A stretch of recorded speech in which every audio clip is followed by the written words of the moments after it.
All right, so this is challenge number 14, and it deals with welds. It says to place a fillet weld as shown to match the image, 2 millimeter by 2 millimeter, and the 2 millimeter by 2 millimeter 2-4 with a 2 millimeter start offset.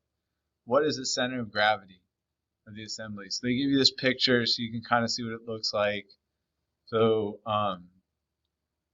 we'll go ahead and show you how to do this.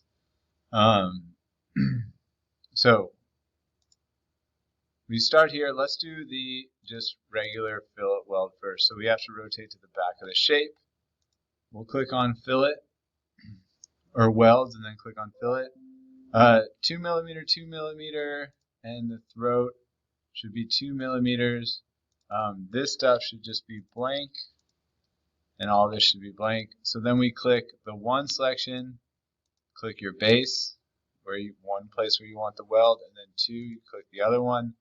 It previews, you click OK, and there is one weld. It's pretty easy. You just got to click the two faces. Now this one's a little bit more challenging because it's an intermittent weld, but it's still a fillet. So it's 2-2, the same thing. Here we have 2-4, and in the video they show you how to read those welding symbols. But essentially there's 4.